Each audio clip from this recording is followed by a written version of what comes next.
BJP. Yes sir. So Tulasireddy గారు, ఇందాక ప్రకాష్ రెడ్డి గారు అన్నదానికి అంటే ఒకటి జాతీయవాదం, ఉదారవాదం, అందరూ ఉదారవాదులే అన్నారు, అందరూ జాతీయవాదులే అన్నారు లేదో కానీ ప్రకాష్ రెడ్డి గారు కాంగ్రెస్ పార్టీని జాతీయవాదులు అన్నారు లేదు కానీ ఉదారవాదులు అయితే అన్నారు. తులసిరెడ్డి గారు, ఇప్పుడు కాంగ్రెస్ పార్టీ పూర్తి పేరేమి? భారత జాతీయ కాంగ్రెస్. బీజేపీ పూర్తి పేరేమి? భారతీయ జనతా పార్టీ. అంటే ఇది భారత జాతీయ కాంగ్రెస్, అది భారతీయ జనతా పార్టీ. రెండు భారతీయవాదమే, మిగతా పార్టీలు భారతీయవాదమే. కాబట్టి మిగతా మనము సర్టిఫికేట్ రాస్తాము, nationality, religion, caste, sub caste, address రాసేటప్పుడు స్టేటు, జిల్లా, మండలము, పంచాయతీ. కాబట్టి ఇవన్నీ ఓవరాల్ గా బీజేపీ భారతీయవాదమే, కాంగ్రెస్ భారతీయవాదమే. ఇక్కడ క్రాస్ ఓటింగ్ వారు చెప్పినట్లు రెండు పక్కల ఆస్కారం ఉంటుంది. కానీ ఆ పక్కకు ఈ పక్కకు డిఫరెన్స్ ఏమంటే, పక్క బీజేపీ అధికారంలో ఉంది, తర్వాత ఈ పక్క ప్రధానమైన ఓట్లన్నీ వాళ్ళయ్యాయి. ఒక బీజేపీయే మెయిన్ గా, మిగతా చిన్న చిన్నవి వైకాపా ఓపెన్ గా చెప్పింది. కానీ ఈ పక్క ప్రతిపక్షం ఉంది.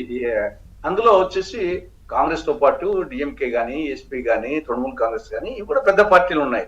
తర్వాత ఇవి అపోజిషన్. కాబట్టి ఈ పక్క నుండి క్రాస్ ఓటింగ్ జరిగితే అది పెద్ద అద్భుతమేం కాదు.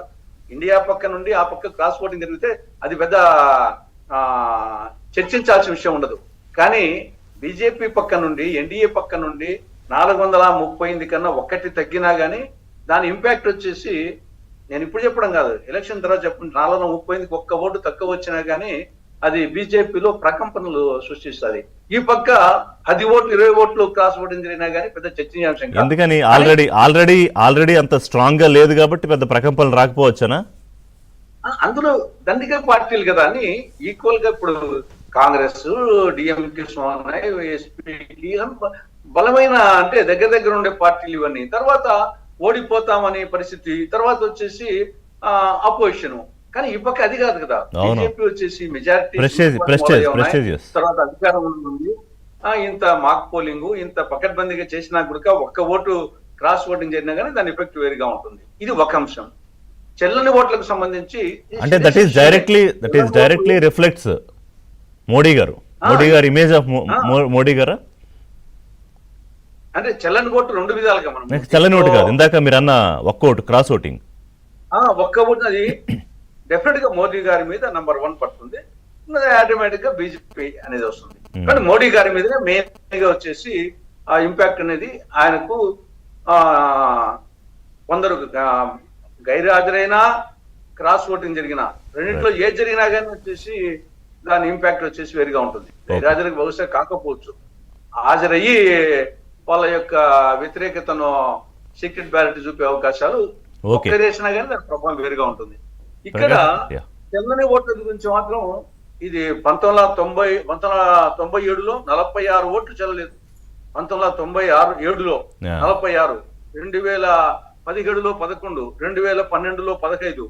కాబట్టి చెల్లని ఓట్లు అనేది రెండు విధాలుగా ఇంపాక్ట్, అభ్యర్థుల బలాబలాల మీద, గెలుపుకోవటం మీద ప్రభావం చూపేది కాకుండా పార్లమెంటరీ వ్యవస్థ మీదనే. ఒకవేళ ఎంపీలే వచ్చేసి క్రాస్ ఓటింగ్ చేసి ఈ యొక్క ప్రజాస్వామ్యం వచ్చేసి ఏ పరిస్థితిలో ఉందనేది అది ఇండైరెక్ట్ గా, హోప్ఫుల్లీ ఈసారి ఒక్కటి కూడా చల్లని ఓటు ఉండకూడదని కోరుకుందాం. ఎందుకంటే మళ్ళీ మీరు అన్నట్టు ఎంపీల మీద ఎన్ని కోట్ల మందికి, నేను ఓపెనింగ్ రిమార్క్స్ చెప్పినట్టు, ఇన్ని కోట్ల మందికి రిప్రజెంట్ చేసే వాళ్ళకి ఓటేయడం రాకపోతే ఎలాగని మరి నవ్వుల పాలు అవ్వకుండా ఉండాలి. ప్రకాష్ రెడ్డి గారు ఏం చెప్తారు ఫైనల్ గా? అంటే కాదు, నా ఇంపార్టెంట్ పాయింట్ ఏంటంటే ఒక్క ఓటు అటు నుంచి అటు వెళ్ళినా కూడా it's directly impacts the image of honourable prime minister. 100% పోదు, అంతవరకు నేను చెప్పగలుగుతా.